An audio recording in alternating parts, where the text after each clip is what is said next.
why, out of all of the 10 commandments, the only one that involves your nation and involves a promise involves your parents.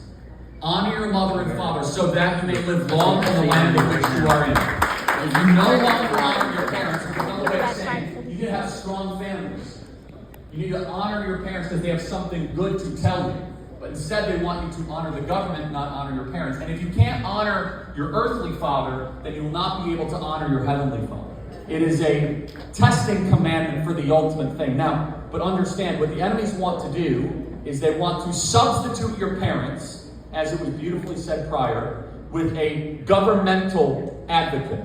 We saw this in COVID in so many different ways. And understand, it was not COVID that was the problem.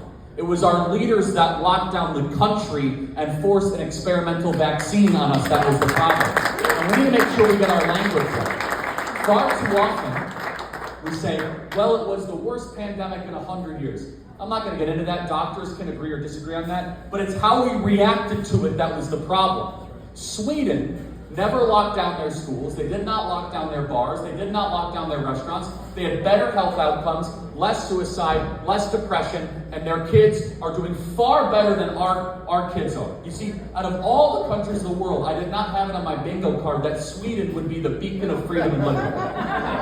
If we are honest with ourselves, though, as a nation during COVID, we largely failed. Now, many of you fought so hard. Some states did amazing. Some states stayed wide open. But we're in a state right now that was COVID tyrannical up until just a couple of years ago and still has the remnants of it and still has the vaccine mandates around it. Now, I go to college campuses so you guys don't have to. And while I'm on these college campuses, I have to be lectured all the time about my body, my choice. The very same people that are so on board for my body, my choice, interestingly, are perfectly fine with forcing you to take a vaccine against your will on the 8th booster shot. What is that a revelation of? Everybody, this was a test of liberty. Now, mind you, even though I don't think we succeeded, we did far better than some of our European counterparts. You look at some of the other European nations, they really fell short of a standard that came towards protecting freedom or liberty. And you think about all the propaganda that was thrown at us to get the shot, all the propaganda that was thrown at us. For those of you that didn't take the shot, that honestly shows that there is still a free-thinking, I don't want to say majority, but rebel minority in this country that will not be able to do that. Now, we must never lose sight of the coalition that President Trump brought in. It's very interesting. You know, I talk for a living, and thank you guys that watch our podcast and watch our show. It's doing very well. We really appreciate it. There's a lot of disputes about foreign policy, a lot of fights about Israel. We love Israel, don't we, Siggy? We stand with Israel 100%. But the one coalition that has really stayed together is the newest coalition to come to MAGA. It's the Maha Coalition. Yeah. And by the way, if a year ago you would have told me that Bobby Kennedy would be the Secretary of Health and Human Services, I would say, what kind of Joe Rogan psychedelic mushroom are you? At this point, Bobby Kennedy had not yet even endorsed Donald Trump a year ago. Think of how far we have come in a year, everybody. And I know that there's things that can get better. Our border is secure. We have Bobby Kennedy that has completely purged the vaccine panel and is putting actual people that believe in themselves. We are finally doing mass deportations. By the way, we are standing with our allies on our enemy's fears. President Trump is ending wars just over Diet Cokes for fun. Oh, Congo and Rwanda is ending a war? Let's end that one. 13,000 people dead. Oh, you're trying to tell me that India, Pakistan are getting closer to a nuclear war? Boom. Let's end that one. This guy has ended 5 wars in the last 6 weeks, and I think he's going to end even more. Blessed are the peacemakers, as it says in the scriptures, but it's not peace through weakness, it's peace through strength, and it's peace through, when necessary, violent action against our enemies. Now, so what are the threats against us? And that's what I love about Siggy's speech. So as I go to these college campuses, They don't notice that in front of us, one of the most important threats to our homeland right now is what we are voluntarily letting in. President Trump should get a hero's welcome and a parade endlessly for securing the southern border. We have done that. It's because of him for running on it and for executing on it. But let's be honest. It is not the illegal immigrants or the illegal foreigners that are the ones that are about to become the mayor of New York City or the mayor of Minneapolis. Far too often when I go to gatherings like this, I'll be told, well, Charlie, illegal immigration is bad, but as long as you come here the right way, everything is fine. Well, hold on.